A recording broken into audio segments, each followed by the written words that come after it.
ఈరోజు ప్రత్యేకంగా దివ్యవాణి టీవీ ద్వారా దివ్యవాక్కుని ఆలకిస్తున్నటువంటి మీ అందరికి కూడా యేసుక్రీస్తు నామమున వందనము సమర్పిస్తున్నా.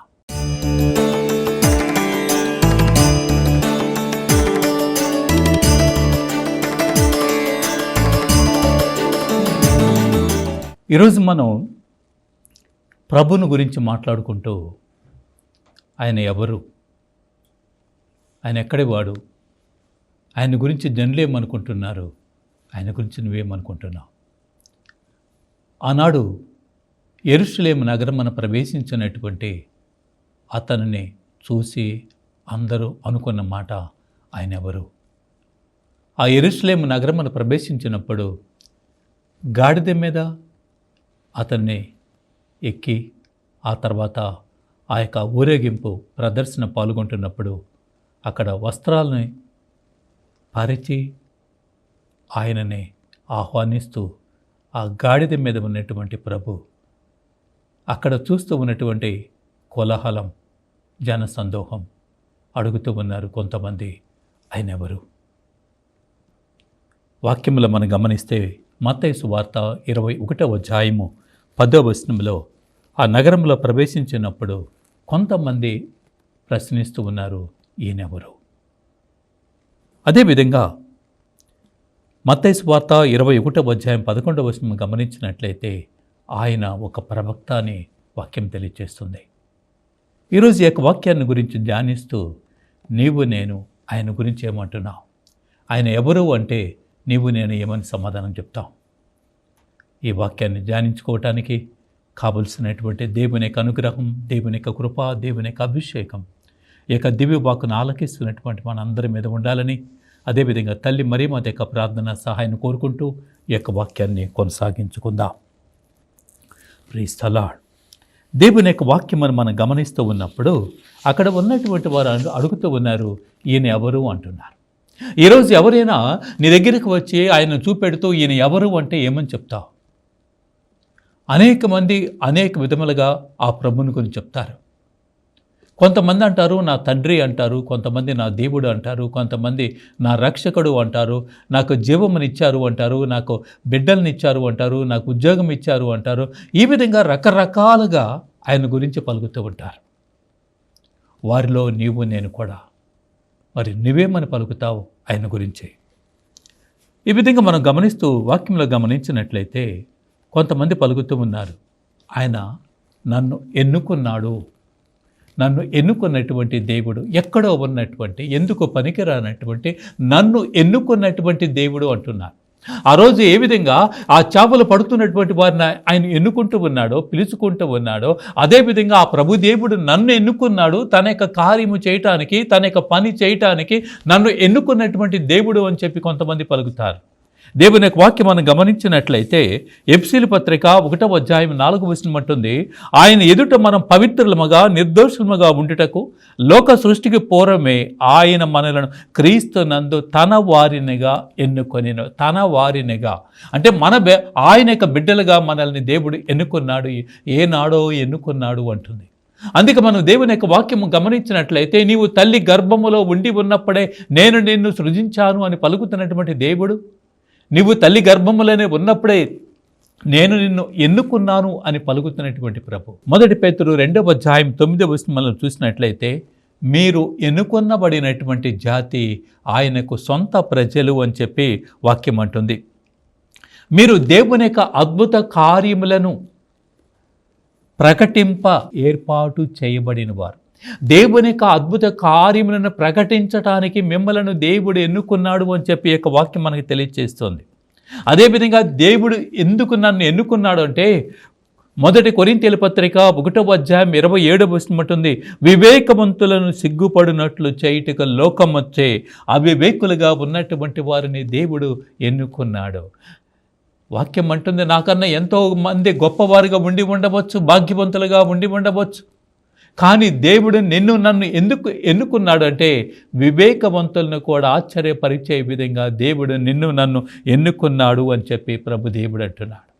అదే దేవుడు అంటున్నాడు యోహాను సువార్త 15వ అధ్యాయం 16వ వచనంలో, మీరు నన్ను ఎన్నుకొనలేదు, మీరు నన్ను పిలుచుకొనలేదు, నేనే మిమ్మల్ని ఎన్నుకున్నాను, నేనే మిమ్మల్ని పిలుచుకున్నాను అని ప్రభు దేవుడు పలుకుతున్నటువంటి మాటని ఎన్నుకోవటం మాత్రమే కాదు, మీరు నా యందు ఉంటే మీరు ఫలిస్తారు అని కూడా ప్రభు దేవుడు మనకి తెలియపరుస్తూ ఉన్నాడు. కనుక నన్ను ఎన్నుకున్నటువంటి నా ప్రభు, నన్ను ఎన్నుకున్నటువంటి దేవుడు, యెషయా గ్రంథం 41వ అధ్యాయం 9వ వచనం తెలియజేస్తూ ఉంది, నేను నీకు తోడై ఉందును, నేను నీకు దేవుడిని, నీవు భయపడవద్దు, నేను నీకు బలము వసికి నిన్ను ఆదుకొందును. కనుక ఈ వాక్యాలు అన్నీ కూడా మనకి తెలియజేస్తున్నాయి. దేవుడు మనల్ని ఎన్నుకున్నాడు. ద్వితీయోపదేశకాండం 7వ అధ్యాయం 6వ వచనం అంటుంది, దేవుడు నిన్ను తన సొంత ప్రజలుగా ఎన్నుకొనేను.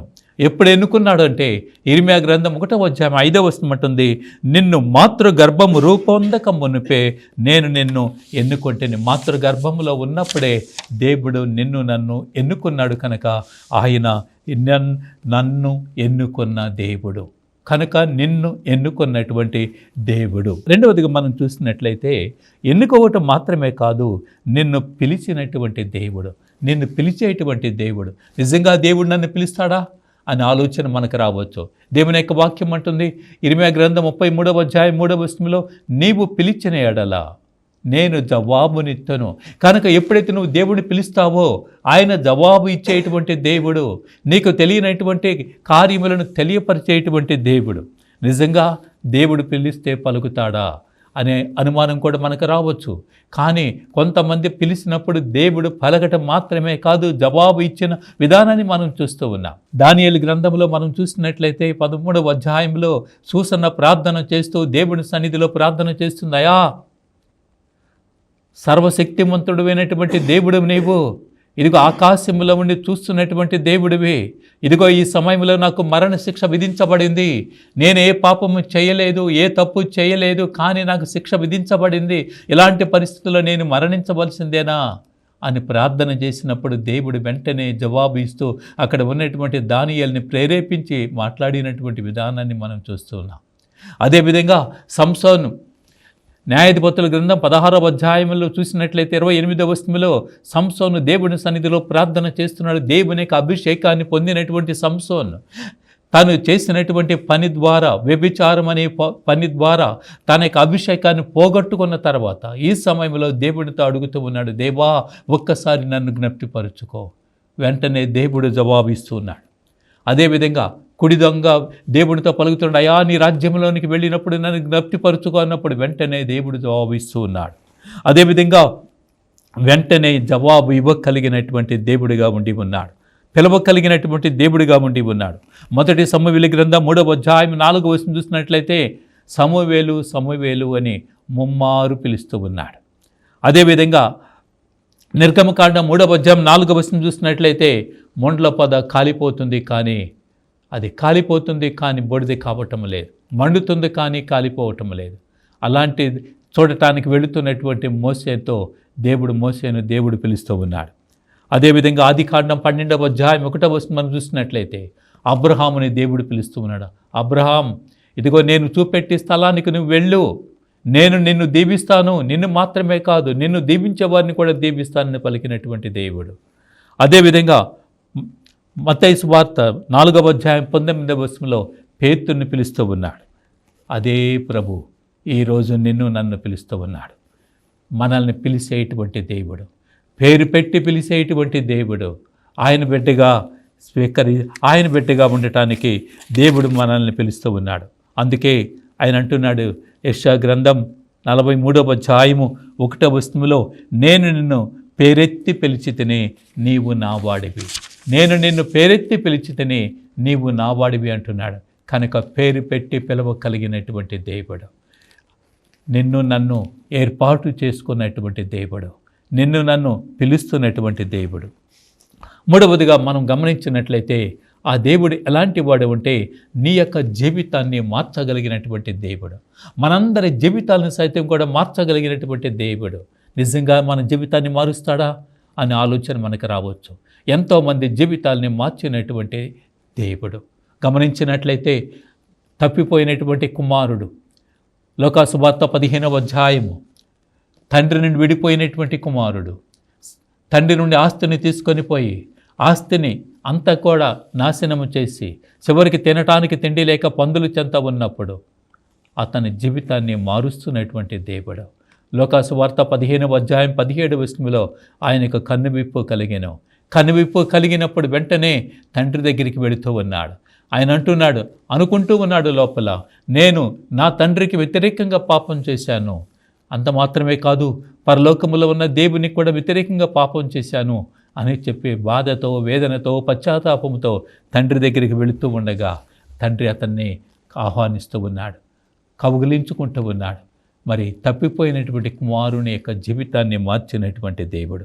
అదేవిధంగా అపోస్తల కార్యములు 9వ అధ్యాయం 15వ వచనంలో మనం చూసినట్లయితే క్రైస్తవులను హింసించడానికి వెళుతున్నటువంటి సౌలును మార్చి పౌలుగా తీర్చిదిద్దినటువంటి దేవుడిని మనం చూస్తూ ఉన్నాం. అదేవిధంగా యోహాను సువార్త 4వ అధ్యాయం 17వ వచనంలో గమనించినట్లయితే వ్యభిచారం అనే పాపములో కూరుకుపోయినటువంటి ఆ సమరయ స్త్రీని ఇదిగో మార్చినటువంటి దేవుడు. నేను నీకు జీవజలాన్ని ఇస్తానని పలికి ఆమె జీవితాన్ని మార్చినటువంటి దేవుడిగా చూస్తూ ఉన్నాం. అదేవిధంగా 2 కొరింథీయుల పత్రిక 5వ అధ్యాయం 17వ వచనం అంటుంది, ఎవరైనా క్రీస్తునందున్న నూతన సృష్టి కనుక మన జీవితాన్ని కూడా మార్చగలిగినటువంటి దేవుడు. అదేవిధంగా మనం చూస్తూ ఉన్నాం జక్కయ్య జీవితాన్ని మార్చినటువంటి దేవుడు. ఈరోజు నేను చెప్పగలమా, నా జీవితాన్ని దేవుడు మార్చాడు, నా పాపకరమైనటువంటి జీవితాన్ని దేవుడు మార్చాడు. దేవుడి సన్నిధికి రాక ఈ లోకపరమైనటువంటి వ్యామోహములతో కొట్టుకుపోతున్నటువంటి నన్ను మార్చినటువంటి దేవుడు, ఈ లోకపరమైనటువంటి వ్యామోహములతో ఒక త్రాగుబోతుగా ఉన్నటువంటి నన్ను మార్చినటువంటి దేవుడు, ఒక వ్యభిచారిగా ఉన్నటువంటి నన్ను మార్చినటువంటి దేవుడు. ఈ విధంగా ఎంతోమంది జీవితాలని మార్చినటువంటి దేవుడు. ఒక త్రాగుబోతు, ఒక తిరిగిబోతు, ఒక మోసకారి, ఎన్ని పాపములు చేస్తున్నా పాపకరమైనటువంటి జీవితాన్ని జీవిస్తున్న అలాంటి వ్యక్తులను కూడా మార్చినటువంటి దేవుడు. కనుక ఆయన ఎలాంటి వాడంటే మన జీవితాలను కూడా మార్చగలిగినటువంటి దేవుడు. 4వదిగా మనం గమనించినట్లయితే ఆయన ఎలాంటి వాడంటే మన ప్రార్థనను ఆలకించేటువంటి దేవుడు, ప్రార్థనకు జవాబు ఇచ్చేటువంటి దేవుడు. 65వ కీర్తన 2వ వచనం అంటుంది, నీవు నరుల ప్రార్థనలను ఆలకించెదవు, నరుల ప్రార్థనను ఆలకించెదవు. నీ బిడ్డలు చేస్తున్నటువంటి ప్రతి ఒక్కరి ప్రార్థన కూడా నువ్వు ఆలకిస్తావు, వింటావు అని చెప్పి వాక్యం అంటుంది. మరి 2 రాజుల గ్రంథం 20వ అధ్యాయము 5వ వచనం, యెషయా గ్రంథం 38వ అధ్యాయం మనం 2 అధ్యాయాలు గమనించినట్లయితే అక్కడ హిజ్కియా రాజు చెంతకి యెషయా వచ్చి నీకు మరణము సంభవించింది అని చెప్పినప్పుడు హిజ్కియా రాజు కన్నీరు కారుస్తూ దుఃఖపడుతూ ఏడుస్తూ ఉన్నాడు. ఆయన అంటున్నాడు, అప్పుడు హిజ్కియాని చూసినటువంటి దేవుడు యెషయాతో మరలా సమాధానం పంపిస్తూ ఉన్నాడు. ఇదిగో ఆయన అంటున్నాడు, హిజ్కియా కారుస్తున్నటువంటి కన్నీటిని నేను కన్నులారా చూసి ఉన్నాను, ఆయనకు 15 సంవత్సరముల ఆయుస్సును ఇస్తున్నాను అంటున్నాడు. కనుక మనల్ని చూస్తున్నటువంటి దేవుడు మన ప్రార్థన ఆలకించినటువంటిది. హిజ్కియా ప్రార్థన చేస్తూ ఉన్నాడు, అక్కడ ఉన్నటువంటి గోడ వైపు తిరిగి ప్రార్థన చేస్తూ ఉండగా, విలపిస్తూ ఉండగా, దుఃఖపడుతూ ఉండగా ఆయన చూసినటువంటి దేవుడు ఆ ప్రార్థన విని ఆయన కన్నుల నుండి కారుతున్న కన్నీటిని చూసి ఆయనకు ఆయుస్సును 15 సంవత్సరములు పెంచుతూ ఉన్నాడు.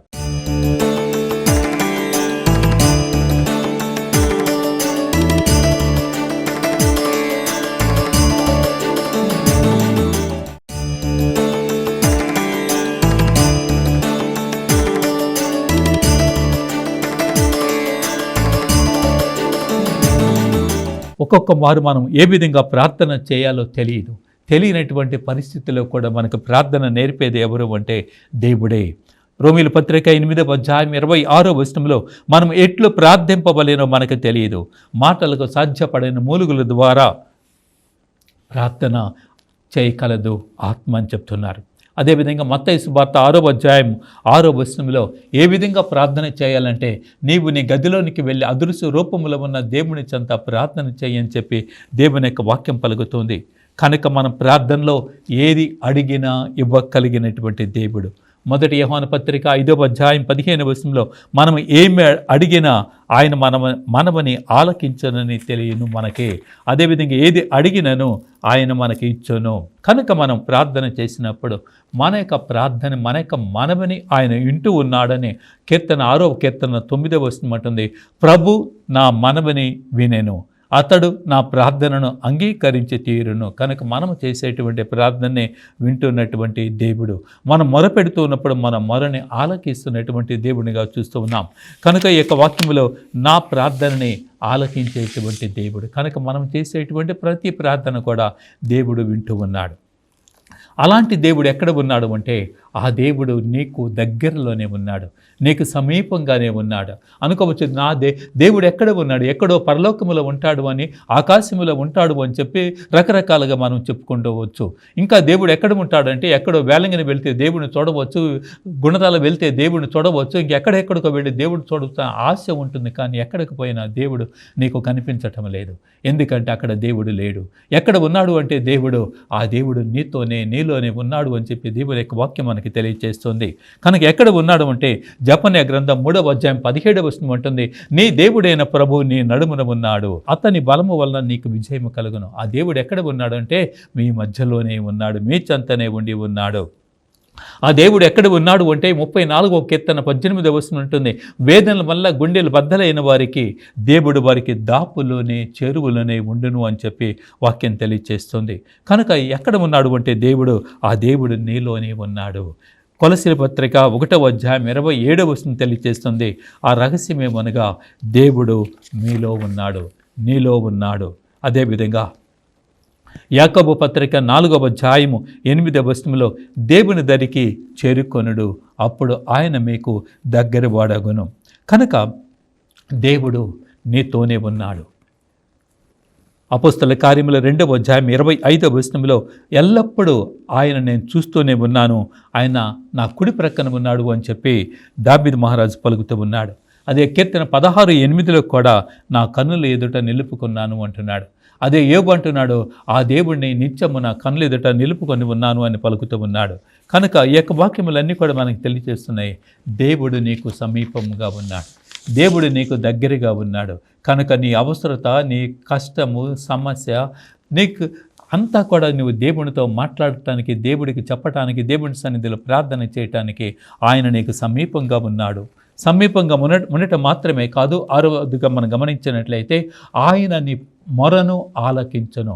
మొరని ఆలకించేటువంటి దేవుడు, నీ ప్రార్థన వినేటువంటి దేవుడు. 145వ కీర్తన 18వ వచనం అంటుంది, అతడు తనకు మొరపెట్టు వారికి చేరువలోనే ఉండను. ఎవరైతే మొరపెడుతున్నారో, ప్రభువా ప్రభువా అని పిలుస్తూ ఉన్నారో ఆయన వారికి దగ్గరలో ఉండను. 116వ కీర్తన 2వ వచనంలో, నేను మొరపెట్టినప్పుడల్లా అతడు చెవికి ఆలకించను. నేను ఎప్పుడు మొరపెడుతున్నాను, ఎప్పుడు ప్రార్థన చేస్తున్నానో ఆయన వింటూ ఉన్నాడు అని చెప్పి వాక్యం అంటుంది. అదేవిధంగా 34వ కీర్తన 17వ వచనం మనం చూస్తే, నీతిమంతులు మొరపెట్టినచో ప్రభు ఆలించను, సకల విపత్తుల నుండి వారిని కాపాడను. నిజంగా నా మొర వింటాడా, నా ప్రార్థన వింటాడా దేవుడు అనే ఆలోచన మనకు రావచ్చు. కానీ వాక్యం అంటుంది, యెషయా గ్రంథం 65వ అధ్యాయం 24వ వచనంలో, నీవు మొరపెట్టిన ఎడల నీ ప్రార్థన ముగియక ముందే ఆయన జవాబునిచ్చును అని చెప్పి దేవుని యొక్క వాక్యం మనకి తెలియజేస్తుంది. కనుక ఆయన మన ప్రార్థన వినటం మాత్రమే కాదు, మనం పెట్టే మొరను కూడా వినగలిగినటువంటి దేవుడిగా ఉండి ఉన్నాడు.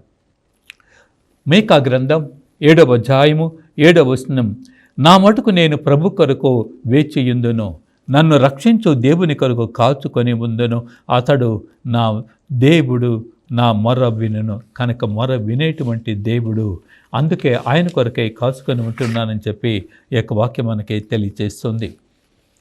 7వదిగా మనం గమనించినట్లయితే ఆయన ఎలాంటి వాడు అంటే, ప్రార్థన వినే దేవుడే కాదు, మొరని ఆలకించేటువంటి దేవుడే కాదు, నీ జీవితాన్ని మార్చగలిగినటువంటి దేవుడు మాత్రమే కాదు, ఇంకా ఎలాంటి వాడంటే నిన్ను స్వస్థపరచగలిగిన దేవుడు, నీ రోగము నుండి విడుదల ఇవ్వగలిగినటువంటి దేవుడు. అందుకే ఆయన అంటున్నాడు, స్వస్థపరిచేటువంటి యావేని నేనే అని చెప్పి పలికినటువంటి దేవుడు. మరి నిజంగా ఆయన స్వస్థత పరుస్తాడా? ఆయన దగ్గరికి వెళితే రోగ విముక్తి జరుగుతుందా అని ఆలోచన రావచ్చు. ఆయన దేవుడు, స్వస్థతని ఇవ్వగలిగినటువంటి దేవుడు. మరి ఎంతోమందికి ఆయన స్వస్థత ఇచ్చినట్టు మనం బైబిల్ గ్రంథంలో మనం చదువుతూ ఉన్నాం. కుష్టు రోగితో స్వస్థత, పక్షవాత రోగికి స్వస్థత, రక్తస్రావ స్త్రీకి స్వస్థత, ఈ విధంగా ఎన్నో రకాలైనటువంటి స్వస్థతల్ని పొందినటువంటి వారు ఎంతోమంది ఉండి ఉన్నారు.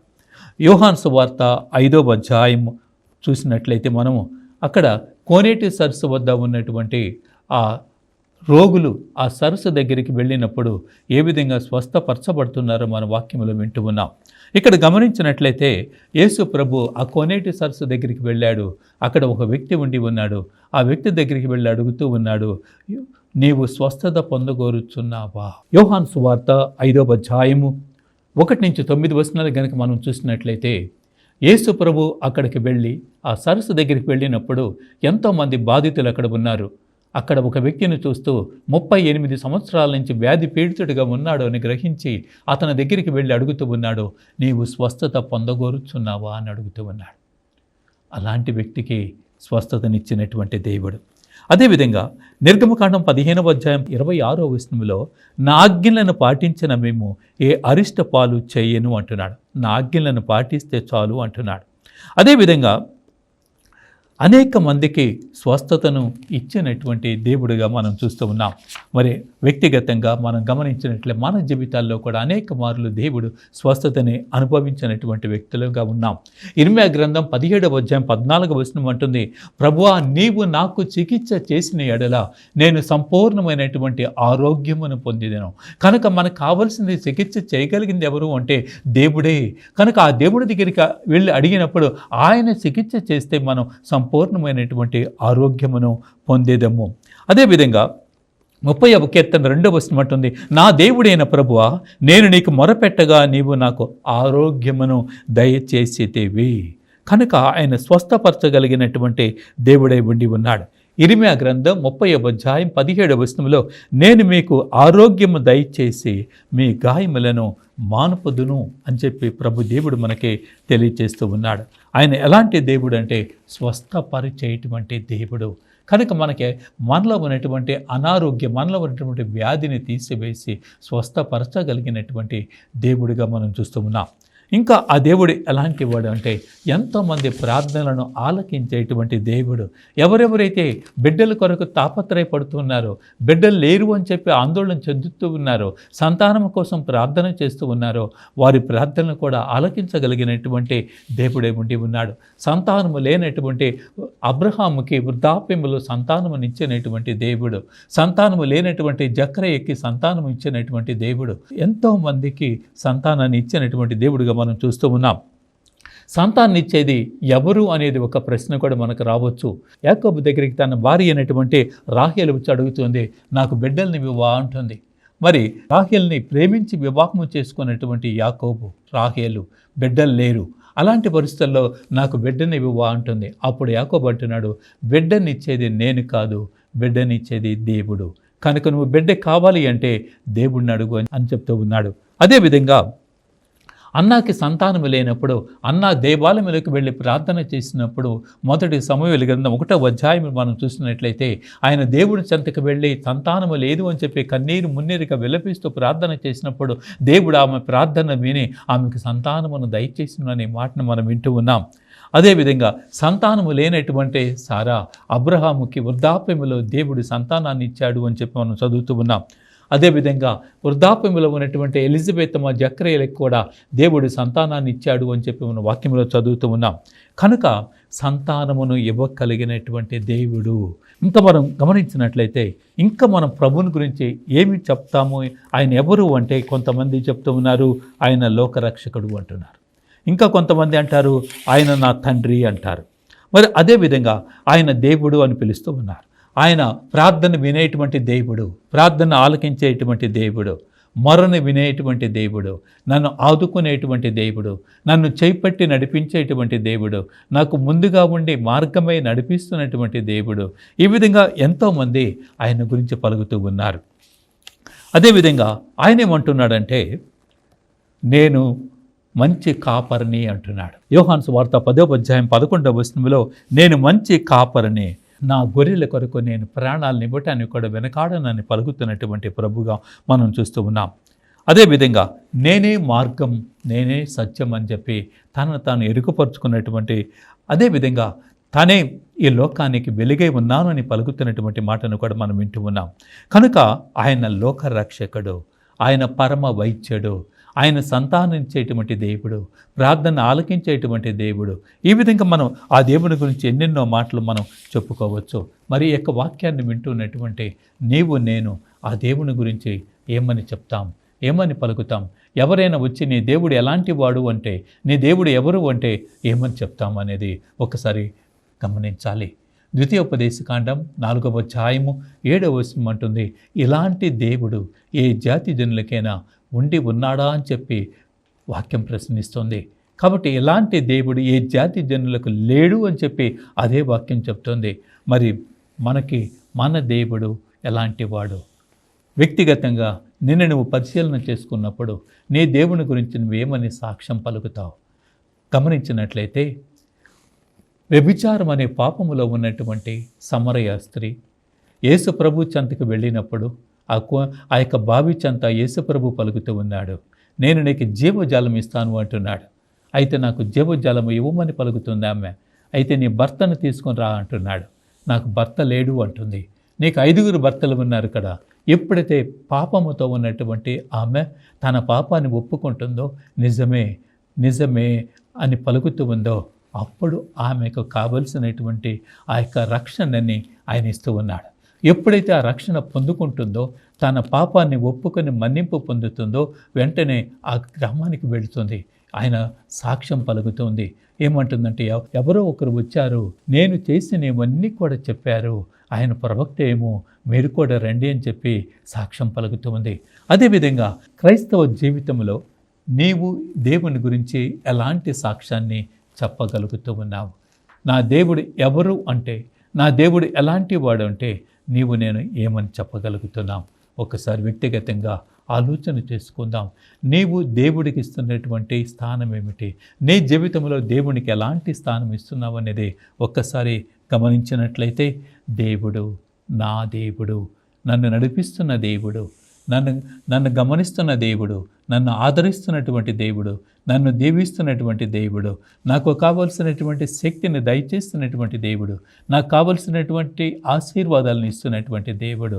కనుక ఆ దేవుడు ఎలాంటి వాడంటే, నా దేవుడు పవిత్రుడు, కనుక నేను కూడా పవిత్రులుగా ఉండాలి.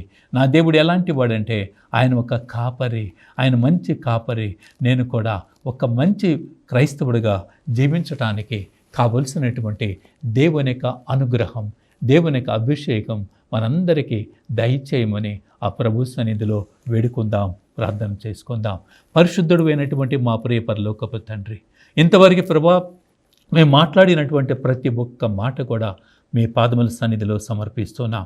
నీవు దేవుడు అని, రక్షకుడు అని, నీవే మాకు మార్గం అని ఎల్లప్పుడూ కూడా నిన్ను స్తుతిస్తూ, ఆరాధిస్తూ, మహిమపరుస్తూ, ఇదిగో ప్రభా నీ యొక్క దీవెనలను, ఆశీర్వాదాలను పొందుకునేటువంటి బిడ్డలుగా మమ్మల్ని అందరినీ కూడా దీవించి ఆశీర్వదించమని మీ కుమారుడు మా నాథుడైన యేసుక్రీస్తు నామమున అడిగి వేడుకుంటున్నాం తండ్రి. ఆమేన్.